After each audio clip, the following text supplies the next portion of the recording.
Úl feimení sintrathe de áras na Gaeilge le cóiste na rinne fáilíochta cultúr agus alín faoi na gceniú le críoch a chur le géilscéal leis na gearrhachar na muileh. Reachtaíodh an cruniú ar bháilú an chomhlta den tionolreachtach domnaic ó Brálachain.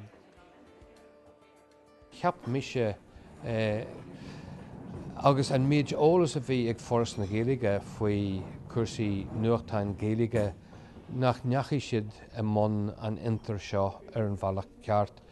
Na figurí díleachán a tharraigh Torram na Don dómh ceapam héan go raibh siad a bhád roiard nach raibh siad insriste in éonchar mar ní raibh siad sriste hena féin ag na nuachtáin foinse agus lá a bhí an roimhe sin agus ba chur go digó forras na Gaeilge é sin.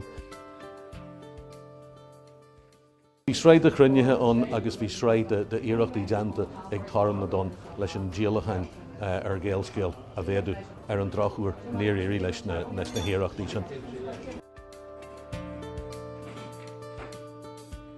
Bhí sé silliúr nach raibh siad abalta na an conradh sin a léanú rinne siad seacht a seaachníthil takeíocht do thuairt agus fios a chur ar an scéal ach ag dearú an lei níor tháinig fios ar na Heimhreacha agus bhí orthú a rá gur cóir géalscéal a gcuidim. Muíonn an chomhlta í Brálachain go bhéad bhí ggóil sairú a dhéanú ar an chart an minteangaithe agus phobal. De réir an chart minteangacha agus teangacha pobal tá siad de gúilgus ar dícealann seo an rinn cultúrálíon agus fóliaachta nuachtáin Gaeilge cormach in aine seachtaine. Ag bhí sin a cholíú acu tríd géalscéal mar bhí an rainan seo ag muoinú chud den nuachtáin sin. Tá nuachtáin sin ar shiúlanis agus níl an chud sin den cart a cholíú agus chuann sé iontas orm leis an éirne dhéanú go neachí forras na Gaeilge món a deireadh a chur leis an conradh seo gan dul agóirle leis an ara ó thua agus an ara ó dheas ribré. Ó hiú na carte dó má angan tú ar an chart agus an rud a deir sé tá ag inseach don faoi go déan rud má léon tú alta dó den cheann sin faoi written press. Tá Rob Dunbar an éráid go bhfuil ag inseach don faoi sin. Tá an Irish News ag fáilsiú leathanach go léthúil. Tá an Irish Times ag fáilsiú leathanach iomlán a an cédaoin agus tá foinse an nes. Níl muidir rá go bhfuil an chart sáirithe ach go bhfuil linne an seirbhís nuachta a chur an Virginia fáil a phlé leis a phobal agus tuairimíon phobal á.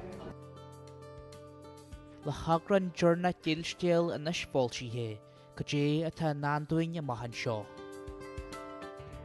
Is survé a bheits an a bheits muide a ghailú go fór leathan ag géirí tuairimí géine ar an bhealach an tosaí áil go déan sort seirbhíse ar bhaile daoine agus go déan bailach is fearr leis sin na chur fáil. Is dói an bhórt is mú a chuir ag an trás an nach go deireach a chuir le rud amháin agus gan aon clú ag an ceirta le hecht ag gcóirba éid. Ní éon phlean í len stráis má le ceir aon céad rud eile. Tá trácht an go mé seirbhís nuachta an ach ní fistún ón seirbhís nuachta ar líne ón nuachtáin nó ceir go dtíreach a bhééis gastan sin. Sílim go bhfuil sé léirithe ag foinse gur bé an bailachas fearr le haí nuachtáin Gaeilge a thuairt agus a cainneal ar an síl na é a bheith ag ggófáirt le mór nuachtáin eile agus tásúlaach go gnéanaí forras na Gaeilge a bhaachnamh ar an tábhail éirithe sin le haí na tacaí.